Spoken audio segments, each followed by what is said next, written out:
no livro do Gênesis, né? É o primeiro livro da Bíblia, no capítulo 4, versículo 26. Nós vamos discorrer sobre isso. Hoje, numa transmissão, eu vou estrear a Bíblia que minha esposa me deu por esses dias aí. Deve ter umas 2 semanas. Novinha, não tem nada escrito nela, por enquanto. Né? Porque a outra que ela me deu foi no início da nossa vida romântica, né? Próximo do nosso casamento. Nós vamos fazer esse ano 17 anos de casado. Então aquela Bíblia tem mais ou menos isso. E eu ainda tinha uma outra que devia ter uns 35 anos, que já estava soltando, capa improvisada, tudo que aquela pessoa que estuda, pelo menos no meu caso, vai escrevendo em tudo quanto é lugar aqui, né? Então ela aqui está novinha. Então peço para que vocês abram em Gênesis 4, 26. Nós vamos ler um versículo, mas poderemos ler algumas coisas, tanto no 4 quanto no capítulo 5. Amém? Então vamos ler aí. 4, 26. E o que a palavra do Senhor diz no versículo 26? A Sete nasceu-lhe também um filho, o qual pôs o nome de Enos. É Enos mesmo, vem de, não tem sal de fruta, Eno. Bota um S aí, Enos. Foi nesse tempo que se começou a invocar o nome do Senhor. Então vamos parar por enquanto por aí.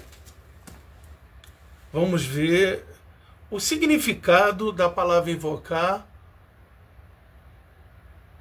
o que nós temos em passagem tanto de Joel, quando Pedro discursa isso no dia de Pentecostes, diz, aquele que invocar o nome do Senhor será salvo. Está escrito lá. Então, no contexto bíblico, invocar o nome do Senhor significa chamá-lo, clamar ou gritar audivelmente por Deus, buscando a sua atenção. Não significa que Deus só vai nos ouvir se a gente gritar, mas há momentos de desespero, momentos de necessidade, perigo, louvor ou adoração, expressando a fé. A dependência é um relacionamento pessoal com Ele. Não é apenas uma oração vazia, mas uma declaração ativa da fé. Reconhecendo Deus como o único Salvador e Redentor, em contraste com os ídolos, significando a prática chamar por socorro, como Pedro clamou e disse, Senhor, salva-me, porque Jesus caminhou sobre as águas e pediu para que Pedro fosse ao seu encontro, e ele foi, mas quando ele viu aquela situação, que ele estava sobre as águas, ele caiu, e ele pediu, ele clamou ali ao Senhor, e o Senhor Jesus puxou ele. Falou, homem de pouca fé, né? Ele podia continuar caminhando ali. É coisas que desafiam a gravidade, mas só que o nosso Deus, ele está acima, ele que criou tudo isso, entendeu? E Pedro nunca mais teve essa experiência de passar por sobre as águas. Por isso que as pessoas ficam, eu vou fazer obras maiores do que eu fiz. Volto a dizer, Pedro fez obras maiores do que Jesus? Fez, porque no seu discurso no dia de Pentecostes, 3.000 almas entregaram a vida ao Senhor Jesus. Então, nós temos que ficar atentos aí. Porque todos que o acompanharam, aquela multidão de 5.000 pessoas, entre mulheres e crianças, que ouviram as suas pregações e o seu sermão, será que todas elas foram alcançadas? Foi culpa de Jesus? Não. O convite está aí, o Senhor Jesus bate a porta do nosso coração. Ele não nos invade.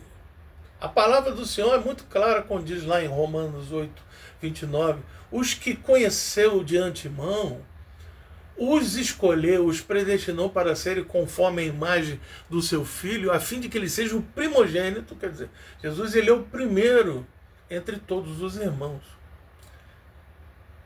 Nós somos filhos, nós somos irmãos, nós somos amigos de Deus. E no verso 30 diz, aos que predestinou, chamou. Quer dizer, antes de a gente chamar o Senhor, ele nos chamou. Aos que chamou, justificou. Estamos passando por esse processo da justificação. Cometemos erro, mas nós temos um justo que nos justifica. Como diz também no mesmo capítulo de Romanos 8, que ele fala lá, se eu não me engano, no 33, ele diz: quem intentará acusação sobre os escolhidos de Deus? Pois o Senhor, quem os justifica, quem os condenará? Somos colocados como ovelha para o matador todos os dias, mas sobre todas essas coisas somos mais do que vencedores. Tem pessoas, como eu citei aqui na oração na Nigéria, que estão morrendo pela fé em Cristo. Tem pessoas no Oriente Médio que morrem pela fé em Cristo. Isso é motivo de nós levantarmos as mãos ao céu, porque ainda temos essa liberdade de eu poder falar de Jesus aqui, ao vivo. Até onde essa transmissão alcançar, mas poderá ser um dia isso impedido. Porque a gente sabe que até a volta do Senhor Jesus, o levante do anticristo, muitas coisas vão acontecer. Já tem gente dizendo que a fé cristã conservadora, ela é fascista. Em primeiro lugar, se eu for querer dar aula aqui de geopolítica e de história, as coisas não condizem. Eu tenho a fé cristã, tenho valores conservadores, posso ser um conservador político ou não. Como existem pessoas de direita que são liberais, ou não. E tem alguns irmãos em Cristo que são de esquerda, apesar de eu não concordar, mas respeito isso. E por algum motivo, Deus está tocando meu coração para falar nisso, porque reino dividido não subsiste. Onde pode ter cristãos que um tem ódio do outro por causa de uma ideologia política ou por causa de idolatria a político. Nós temos que orar para quem está no poder, para que façam a vontade de Deus, porque Deus pede uma coisa, mas a pessoa por vaidade não faz. Governam para si próprio. Eu aqui não estou isentando ninguém, meus irmãos, nem de lado nenhum nessa polarização política. Eu não estou isentando ninguém. Paulo também não isentava ninguém, Jesus também não isentava ninguém. Jesus disse para a maior autoridade que tinha no mundo na época, abaixo de César, entre os homens, que era Pilatos, que governava a Judéia. Ele disse: o meu reino não é deste mundo. Quem é da verdade, ouve a verdade. E Pilatos não compreendeu a princípio aquilo ali. Sua esposa temia Deus, ele não.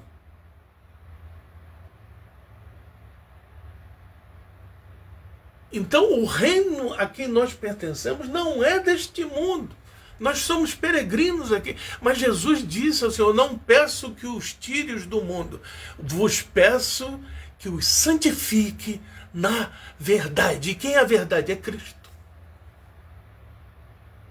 Eu aqui não fico perturbando ninguém. Todo mundo sabe que eu sou pastor, que eu sou batista, que eu creio em Jesus Cristo como único Salvador, mas tem pessoas do meu convívio, algumas são evangélicas, outras são católicas, outras são espíritas. Eu não fico enchendo a cabeça de ninguém. Agora, oro pela salvação dessas vidas, porque a minha família, a maior parte da minha família é católica, entendeu? E sempre na oportunidade eu falo as coisas. Agora, Deus poderá salvar todos eles? Pode salvar eles até dentro da crença deles, porque lá no céu nós vamos ter surpresa. Tem muita gente que fala: não, eu já estou com o meu passaporte pronto para ir para o céu. Não, não é assim. O que tudo isso, pastor, tem a ver com o que o senhor está falando aí, desse tal de Enos? Tudo, por quê? Ele foi o primeiro a invocar o nome do Senhor, a prestar um culto. Aqui eu tenho nessas observações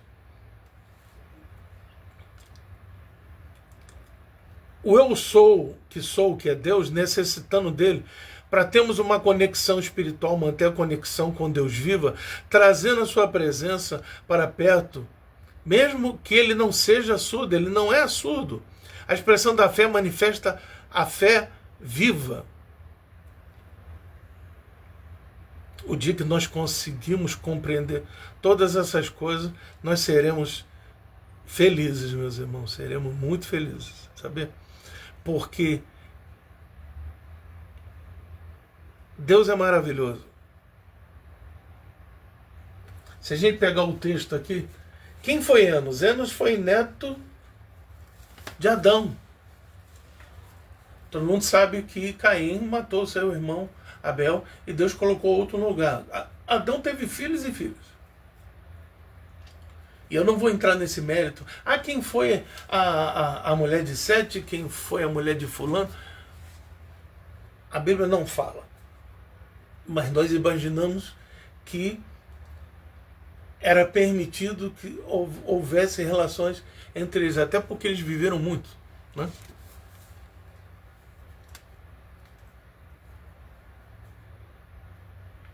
Olha aqui que diz, os descendentes de Adão, no capítulo 5. Este é o livro da genealogia de Adão. Deixa eu ver a hora aqui, não posso me estender muito, né? No dia em que Deus criou o ser humano, a sua semelhança, Deus o fez, Deus criou homem e mulher, os abençoou e lhes deu o nome de seres humanos, no dia em que foram criados. Adão viveu 130 anos e gerou a um filho, a sua semelhança, conforme a sua imagem, lhe deu o nome de Sete. Depois gerou esse filho, Adão viveu 800 anos e teve filhos e filhas. E todos os dias da vida de Adão foram 930 anos e morreu. Sete viveu 105 anos e gerou Enos. Depois que gerou Enos, Sete viveu 807 anos e teve filhos e filhas. Você vê, Deus não cita aqui, através de Moisés, nomes, mas cita nomes importantes para que a gente possa compreender que Deus está no controle de tudo. Voltamos aqui, né? Teve filhos e filhas, todos os dias de Sete foram 912 anos e morreu. E Enos viveu 90 anos e gerou a Cainã. Depois que gerou Cainã, Enos viveu 815 anos. Aqui falei, teve filhos e filhas. E fala de Cainã, fala de Malael, fala de Jared, fala de Enoque, que caminhou com Deus e Deus tirou ele da terra. Fala de Metusalém, ou Matusalém, dependendo da versão, foi o que viveu mais tempo, né? E de Matusalém veio Lameque, e de Lameque veio Noé, aonde veio o dilúvio, e Deus salvou Noé, sua esposa, seus filhos e suas noras, e começou a humanidade outra vez. Há teorias que falam que alguns dos gigantes que viveram naquela época sobreviveram, né? Mas isso é tudo especulação teológica. É interessante a gente estudar tudo isso, mas a gente tem que ficar com o que está escrito, com aquilo que o Espírito Santo preservou até os dias de hoje. Os 5 primeiros livros da Bíblia, Gênesis, Êxodos, Levítico, Números e Deuteronômio, são atribuídos a Moisés. Mas Moisés não escreveu eles. Tudo isso foi passado dele para Josué, tudo por tradição oral. Teve a lei gravada em pedra pelo próprio Deus, né, que fazia parte dos utensílios. Quando eles saíram do deserto, construíram a tenda da congregação, que era o tabernáculo, e depois, no tempo de Salomão, no tempo de Salomão, foi construído o templo. Templo esse que não é o templo de Salomão. Existe uma denominação que lá em São Paulo tem o templo de Salomão. Mas não existe templo de Salomão. Salomão construiu um templo de Deus, um templo para Deus, aonde Deus habitava. Só que no discurso de Estevão, no capítulo 7, em Atos dos Apóstolos, diz que hoje Deus não habita mais em templos feitos por mãos humanas. Deus habita em nós, nós somos templo do Espírito. Então, às vezes as pessoas pensam, isso é desculpa para o cristão não ir à igreja? Não. A função do cristão à igreja é prestar um culto coletivo, uma adoração coletiva como comunidade. Aqueles que têm problemas de saúde é que se ausentam fisicamente de lá.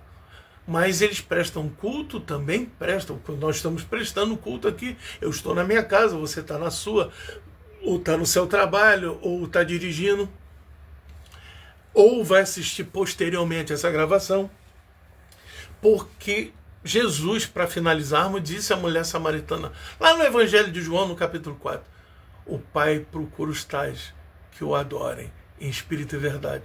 Porque a samaritana sabia que Deus era adorado nos postes ídolos, nos montes.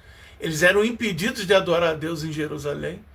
E os judeus oravam em Jerusalém. Mas haverá um tempo que não precisa nem ser só Jerusalém e nem nos postes ídolos.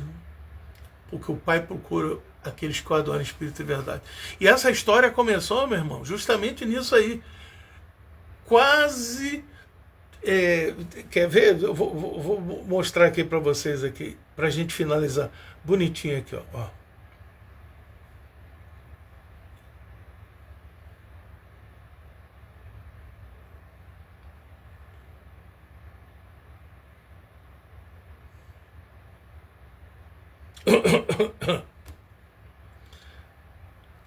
E esses nomes também, essas datas assim, não são precisas. E são historiadores que defendem ela. Por exemplo, Enos provavelmente viveu de 3.769 a 2.864 antes de Cristo. Meus irmãos, quase 4.000 anos antes de Cristo. Nós estamos 2.000 e tantos anos, né, depois de Cristo, quer dizer, praticamente o dobro, quase o dobro do tempo de que Jesus veio à Terra e nós seguimos a Cristo. Por isso que nós somos chamados de cristãos.